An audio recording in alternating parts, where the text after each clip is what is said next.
தென்னாடுடைய சிவனே போற்றி, எந்நாட்டவர்க்கும் இறைவா போற்றி.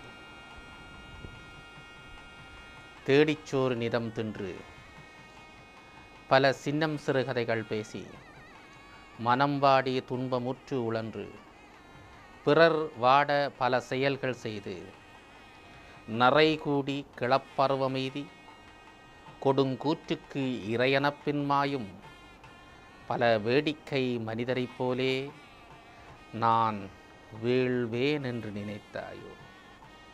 நின்னை சில வரங்கள் கேட்பேன், நேரே நின்றெனக்கு தருவாய். எந்தன் முன்னை தீயவினை பயன்கள் இன்னும் மூளாது அழிந்திடுதல் வேண்டும்.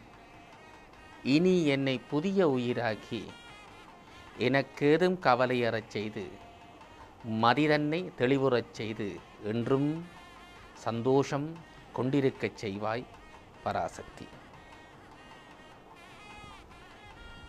சிவன் டிவி வழியாக சந்திக்கின்ற அத்தனை பார்வையாளர்களுக்கும் வணக்கங்கள். ஒரு பொழுது கைலாயத்தில் பார்வதி தேவியார் சித்திரம் ஒன்று விரும்பி கீறிக்கொண்டிருந்தார். ஒரு அழகிய ஆண் குழந்தையின் சித்திரம் அது. அவருக்கு ஏதோ அன்று சித்திரம் கீற வேண்டும் என்ற ஒரு விருப்பம், ஏன் அதற்கு என்றெல்லாம் தெரியாது. கீறி முடித்து பார்த்தார், மிகவும் அழகான ஒரு ஆண் குழந்தையின் சித்திரம். இதை மகிழ்வோடு சிவபெருமானுக்கு காட்ட வேண்டும் ஆசையோடு தூக்கி கொண்டு வந்தார். இவர் வருகின்ற நேரத்தில் அந்த கைலாயத்தில் சிவனோடு யமதர்மராஜா காலன் ஒரு வேண்டுதலை சொல்லிக் கொண்டிருந்தார். சிவபெருமானே, இந்த பூலோகத்தில் எனது வேலையை இன்னும் செப்பனாக நான் செய்வதற்கு எனக்கு ஒரு சிறந்த உதவியாளன் வேண்டும். காலத்தை சரியாக பேண வேண்டுமாக இருந்தால் எனக்கு அந்தந்த நேரத்தில் ஞாபகம் ஊட்டி செய்வதற்குரிய அட்டவணைப்படுத்தலை பதிவுகளை மேற்கொள்ள செவ்வனே செய்வதற்குரிய ஒரு சிறந்த உதவியாளன் வேண்டும். காலத்தை கணக்கில் கொண்டு செயல்படக்கூடியவனாக வேண்டும். ஒவ்வொருவரும் செய்கின்ற பாவ புண்ணியங்களை எல்லாம் பதிவு செய்யக்கூடியவனாக இருக்க வேண்டும். கோடான கோடி கண்கள் கொண்டு எல்லாவற்றையும் பார்த்து நுட்பமாக பதிவு செய்கின்றவனாக அவன் இருக்க வேண்டும். இப்படிப்பட்ட ஒரு ஆளை எனக்கு உதவியாளராக தர வேண்டும் பெருமானே என்று தனது அன்றாட தொழில் பிரச்சனையை சிவபெருமானிடம் கேட்டுக்கொண்டிருந்தார், உதவி கேட்டுக்கொண்டிருந்தார். சரி, சிவபெருமானும் இவனுக்கு ஏதாவது உதவி செய்ய வேண்டும், இந்த யமதர்மனுக்கு காலனுக்கு காலனாகிய சிவன் உதவி செய்ய வேண்டும் என்று நினைத்து கொண்டிருக்கின்ற பொழுதுதான் சரியாக தான் ஆசையோடு கீறிய சித்திரத்தை பார்வதியார் கொண்டு வந்து, பெருமானே, நான் ஒரு அழகிய சித்திரம் வரைந்திருக்கிறேன், எப்படி இருக்கிறது பாருங்கள். வாங்கி பார்த்தார். ரொம்பவும் அழகாகத்தான் இருந்தது. ஆஹா, இந்த அழகை உயிர் பெற வைக்க வேண்டுமே, காலம் வந்து விட்டதே, தேவை வந்து விட்டதே. சிரித்த முகத்தோடு தன் மூச்சு காற்றை அந்த சித்திரத்தின் மீது படர விட்டார். அந்த சித்திரத்திலிருந்து ஒரு ஆண் அழகிய குழந்தை வெளியே வந்தது. அந்த சித்திர ஆண் குழந்தை தான் யமன் கேட்டாரே ஒரு உதவியாளரை. தனக்கு பல தேவைகள் இருக்கின்றன, அந்த தேவைகளை எல்லாம் பூர்த்தி செய்ய ஒருவர் வேண்டுமென்று இதுவரை கேட்டுக்கொண்டிருந்தாரே, அவரை தான் படைத்து விட்டதாக சிரித்த முகத்துடன் சொல்லிக்கொண்டு அந்த சிறுவனை, அந்த குழந்தையை, ஆண் குழந்தையை அப்படியே யமனிடம் ஒப்படைத்தார். அந்த குழந்தைதான் சித்திரகுப்தனார் என்று எங்கள் சமய வரலாற்றிலே புராணம் சொல்லுகின்ற யமதர்மனுடைய உதவியாளர். அவர்தான் நமது பாவ புண்ணியங்களை எல்லாம் எழுதுகின்றவர். சித்திரையில், சித்திரை நட்சத்திரத்தில் சித்திரகுப்தனார் அவதரித்த நாள். எமது பாவ புண்ணிய கணக்குகளெல்லாம் யமனுக்கு உதவியாக இருந்து கோடான கோடி கண்கள் கொண்டு உற்று நோக்கி பார்த்த வண்ணம் இருந்து சகல பதிவுகளையும் செய்து கொண்டிருக்கின்ற ஒருவர். அந்த சித்திரகுப்தனார் என்பதற்கு கூட ஒரு வரலாற்று விளக்கத்தை, பொருள் விளக்கத்தை சொல்லுவார்கள். சித்திரத்திலிருந்து பிறந்தார். சித்திர குப்தம் என்று சொன்னால் மறைத்தல், மறைத்தல் என்று அர்த்தம். ஒருவன் தனது பாவ கணக்குகளையும் புண்ணிய கணக்குகளையும் சரியாக புரிந்து கொள்ள தொடங்கிவிட்டால் அவனிடம் இருக்கின்ற கன்மங்கள் எல்லாம் மறைந்துவிடும். பாவ புண்ணியங்கள் எல்லாம் மறைந்துவிடும். நேரே சிவகதி தான், மோட்சம்தான். பாவ புண்ணியங்கள் இருக்கும் வரையும் அவனுக்கு சுழற்சியான பிறப்புகள் தொடர்ந்து தொடர்ந்து தொடர்ந்து பிறந்து கொண்டே இருக்க வேண்டும், தப்ப முடியாது.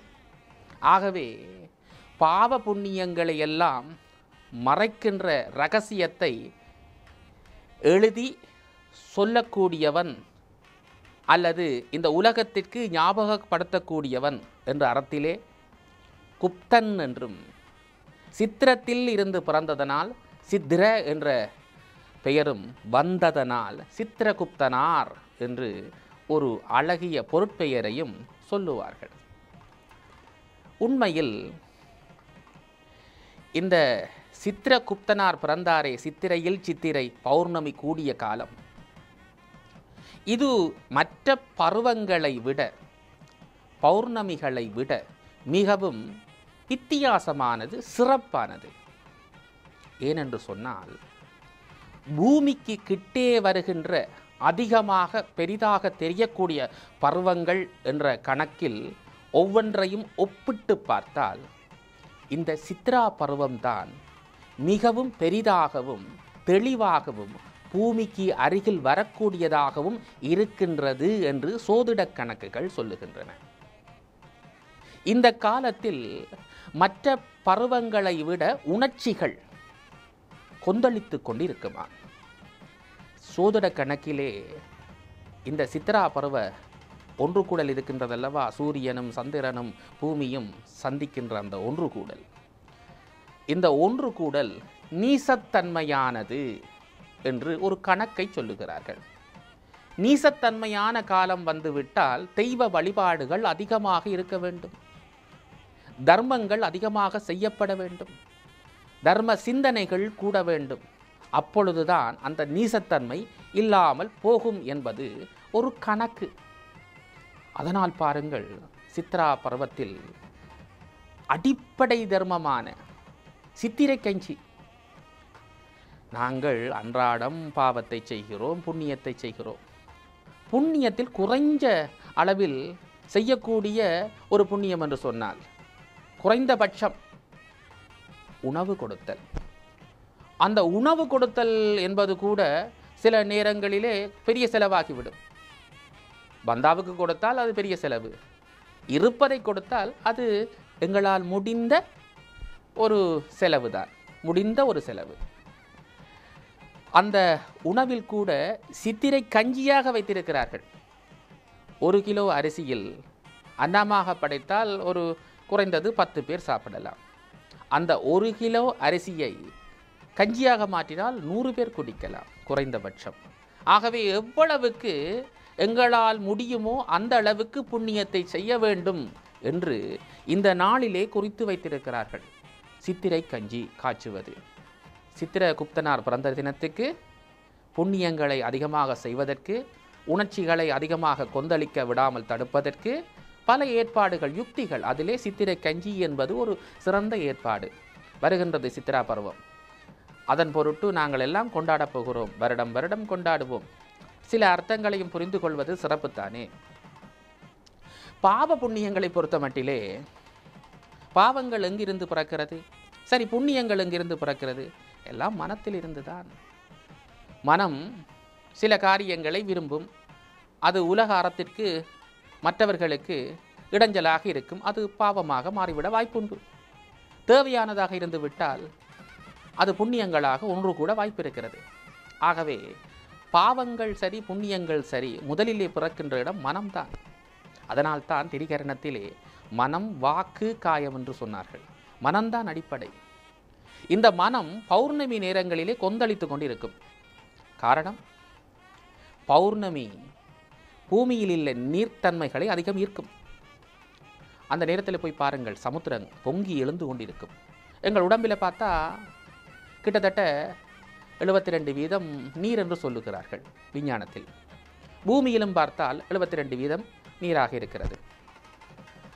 ஆகவே ஒன்று புரிகிறது, உடம்பும் சரி, இந்த உலகமும் சரி, நீர்த்தன்மையால் அதிகம் செறிவு கொண்டது. பௌர்ணமி நீர்த்தன்மையை இழுக்கின்றது என்று சொன்னால், மேல் நோக்கி இழுக்கின்றது என்று சொன்னால், எங்கள் உடம்பில் இருக்கின்ற நீர்த்தன்மை காரணமாக சமநிலை குழம்பித்தான் இருக்கும். உணர்ச்சிகள் பொங்கிக் கொண்டிருக்கும். கடல் பொங்குவது போல பொங்கிக் கொண்டிருக்கும். அந்த வகையில் அந்த உணர்ச்சிகளை எல்லாம், பொங்குகின்ற தன்மைகளை எல்லாம் நாம் சமப்படுத்த வேண்டும். முன்பே பார்த்து விட்டோம். பாவ புண்ணியங்கள் எல்லாம் சமநிலை இல்லாமல் குழம்பி உணர்ச்சியின் வசப்பட்டு எங்களை கண்டபடி அலைக்கழிப்பதற்கும் வாய்ப்பு இருக்கிறது. ஆகவே அவற்றை எல்லாம் புரிந்து கொண்டு நாங்கள் சமப்படுத்த வேண்டும். அந்த வகையில் இந்த சித்ரா பருவம் பாவ புண்ணியங்களை எல்லாம் சமப்படுத்த அல்லது புரிந்து கொள்ள, எங்கள் மனங்களை எல்லாம் அலைபாயாமல் ஒரு நிலைக்கு கொண்டு வர, மனம்தானே பாவ புண்ணியங்களுக்கெல்லாம் அடிப்படை பார்த்தோமே, அவற்றையெல்லாம் தெய்வ வழிபாட்டின் பேரிலே அப்படியே திருப்பி விட வேண்டும். அன்றைக்கு அம்மாவுக்கு விரதம் இருப்பவர்கள் உண்டு, அப்படி ஒரு பக்கம். சித்ரா பருவத்துக்கு கொடியேறிவிட்டால் கோயிலை சாட்டி விரதம், அனுஷ்டானம், விழாக்கள், இப்படி ஒரு பக்கம். இதையெல்லாம் நாங்கள் ஞான வேள்வியின் ஊடாக புரிந்து கொள்கிறோமே, இது ஒரு பக்கம். இப்படியான வகையில் உண்மை நிலைகளை புரிந்து கொண்டு எங்கள் மனதை ஆற்றுப்படுத்தல் வேண்டும். இந்த காலத்தில், இந்த காலமோ வசந்த காலம். மனிதர்கள் மட்டுமல்ல, எல்லா உயிரினங்களும் உணர்ச்சியின் வசத்தை உச்சத்துக்கு கொண்டு வருகின்ற காலம். உயிர்கள் எல்லாம் சங்கமிக்க துடிக்கின்ற காலம். அந்த காலத்தில் அந்த இயற்கை காட்டுகின்ற தன்மைகளை புரிந்து கொண்டு நெறிப்படுத்தக்கூடிய தன்மைகளை நெறிப்படுத்தி, பாவ புண்ணியங்களை சரிப்படுத்தி, அதிகமாக பாவங்களை செய்யாமல் புண்ணியத்தின்பால் எங்களை திருப்ப வேண்டும். பிறக்கின்ற பிறப்பு பாவ புண்ணியத்தை அடிப்படையாக கொண்டதுதான். ஒருவேளை ஒரு பிறப்பு பாவ புண்ணியத்தின்படி எமக்கு இருக்கப் போகின்றது என்று சொன்னால், ஏன் பாவப்பட்ட பிறப்பாக பிறக்க வேண்டும்? புண்ணியப்பட்ட பிறப்பாக பிறக்கலாமே. அப்போ என்ன செய்ய வேண்டும்? புண்ணியங்களை செய்ய வேண்டும். அந்த புண்ணியத்திற்கு தான் இந்த சித்திரக்கந்தி எல்லாம் சொன்னோம் அல்லவா? அது ஒரு பக்கம் இருக்கட்டும். ஒரு வரலாற்று ஞாபகம். அக்பர் பாதுஷா என்ற ஒருவர் மிகச் சிறந்த ஒரு சமயவாதி. அவர் இஸ்லாமியர். இருந்தாலும் மிக பண்பானவர் என்பதனாலே, தனது அரச அதிகாரங்கள் தனக்குள் நிறைந்து இருந்தாலும் எல்லா சமயங்களையும் மதிக்கக்கூடிய ஒரு மதியூகி, ஒரு மிகச்சிறந்த மனிதன் என்று சொல்லலாம். பெரிய சக்கரவர்த்தி இருந்தாலும் அதற்கு மேலாக ஒரு சிறந்த மனிதன். இந்தியா முழுவதையும் தன் கட்டுப்பாட்டுக்குள் கொண்டிருந்தாலும் எல்லா சமயங்களையும் மதித்தவர். அவர் சபையிலே ஒரு சிறந்த மந்திரி, அந்த மன்னனுக்கு ஏற்ற மந்திரி, பீர்பால் என்று அவருக்கு பெயர். ஒரு நாள் அவர் சபையை கூட்டி, இந்த சபையில் இருக்கின்ற பெரியோர்களிடம் ஒரு வேண்டுகோள் வைக்கிறேன். எனக்கு நாளைய தினத்துக்குள் இந்த இந்திய பாரத தேசம் முழுவதும் பறந்திருக்கின்ற சமயங்களின் கொள்கைகளை, குறிப்பாக இந்து சமயத்தின் கொள்கைகளை எனக்கு சுருக்கமாக சொல்ல வேண்டும். அதற்காக பெரிய பெரிய புராணங்கள், வேதங்கள், பெரிய பெரிய நூல்களை எல்லாம் எடுத்து படித்து கொண்டிருக்கக்கூடாது. எனக்கு படித்து கொண்டிருக்கக்கூடாது. சுருக்கமாக எனக்கு விளங்குகிற மாதிரி அந்த சமயங்களின் சாரத்தை சொல்ல வேண்டும். நாளைய தினம் சொல்ல வேண்டும். எல்லார் முன்னிலையிலும் இந்த பிரகடனம் செய்யப்பட்டது. அடுத்த நாள் சபை கூடியது. இந்த பெரிய சமய உண்மைகளை எப்படி சுருக்கமாக சொல்வது?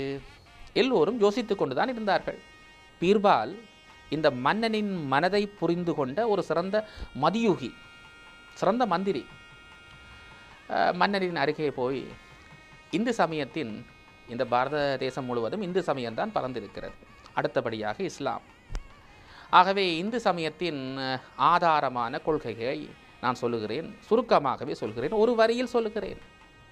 மன்னனுக்கு ஆவல், இந்த பெரிய சமயத்தில், இவ்வளவு நூல்களை படைத்த சமயத்தில், இவ்வளவு காலம் தோன்றி வளர்ந்த சமயத்தில் சுருக்கமாக ஒரு வரியில் அதன் தாத்பரியம் அத்தனையும் சொல்லப் போகின்றாரே, ஆவலாக பார்க்கிறார். பீர்பால், மன்னரே, இந்து சமயத்தின் சாரம் இவ்வளவுதான். நீ எதை செய்கிறாயோ அது உனக்கு திருப்பி தரப்படும். நன்றும் தீதும் பிறர் தர வாரார். நீ நல்லதை செய்தால் நல்லதும் வரும், கெட்டது செய்தால் கெட்டதும் வரும். இதுதான் இந்து சமயத்தின் சாரம். மன்னர் விசித்திரமாக யோசித்தார். அப்படியா, இன்னும் கொஞ்சம் கிட்டே வாரும். பீர்பாலை அழைத்தார். எதிர்பார்க்காத முறையில் திடீரென்று பீர்பாலின் கன்னத்திலே ஒரு அடி அடித்து விட்டார். அடித்து விட்டு சொன்னார், நான் சக்கரவர்த்தி, நீர் ஒரு மந்திரி. நான் உம்மை அடிக்கலாம், நீர் என்னை ஒன்றும் செய்ய முடியாது. ஏன், நான் சக்கரவர்த்தி, எனக்கு படைபலம் உண்டு. நான் ஆணையிட்டால் அத்தனையும் நடக்கும். ஆனால் நீர் என்ன செய்வீர்? என்னை திருப்பி அடிப்பீரா? முடியுமா? நீர் சொன்ன கொள்கை எப்படி பலிக்கப் போகிறது? பார்ப்போம். ஒரு பரிசோதனையும் ஒரு திருப்பு முனையும் அந்த இடத்தில் உருவாக்கிவிட்டார் சக்கரவர்த்தி. பீர்பால் சிரித்தார். அப்படியா, சரி, நீர் எதை செய்கிறீரோ அது உமக்கு வரும். இதில் இருந்து தப்ப முடியாது என்று இந்து சமயம் சொல்லுகிறது என்று சொல்லிவிட்டு அவரும் சிரித்த முகத்தோடு கன்னத்தை தடவிக்கொண்டு கீழே இறங்கினார். இறங்கி பக்கத்தில் இருந்த இவரை விட இவரின் கீழ் இருக்கின்ற ஒரு சபை பெரியவரிடம் சென்று ஒரு அடி அடித்தார் கன்னத்திலே. மன்னர் அடித்தது போல் அடித்துவிட்டு, மன்னர் இன்று ஒரு விளையாட்டை ஆரம்பித்திருக்கிறார். தான் ஆரம்பித்த விளையாட்டை யாரை முதல் பார்க்கின்றோமோ அந்த நபரின் கன்னத்திலே அறைந்து தொடர்ச்சியாக செய்ய வேண்டும் என்பது மன்னரின் விருப்பம். நான் மன்னரின் படிக்கட்டுகளில், அந்த சிம்மாசன படிக்கட்டுகளில் இருந்து இறங்கி வந்த பொழுது உன்னைத்தான் முதல் பார்த்தேன். ஆகவே உனக்கு மன்னர் தந்த விளையாட்டை பரிசாக தந்துவிட்டேன். நீ யாரை பார்க்கிறாயோ அவரிடம் கொடு. அந்த வாங்கியவர் மன்னர் ஆரம்பித்த விளையாட்டல்லவா. கன்னத்தை தடவிக்கொண்டு திரும்பினார். வாசலிலே ஒரு சேவகன், வாயில் காப்போன், அவனைத்தான் பார்த்து விட்டார். இவரும் எழுந்து போய் வாயில் காப்பாளன் இருக்கின்றான் அல்லவா, அவனது கன்னத்திலே அடித்துவிட்டு இந்த விஷயத்தை, பீர்பால் சொன்னாரே அந்த விஷயத்தை சொல்லிவிட்டு வந்து விட்டார். அப்படியே மன்னர் ஆரம்பித்த விளையாட்டு வேறு வகையில் போகிறது.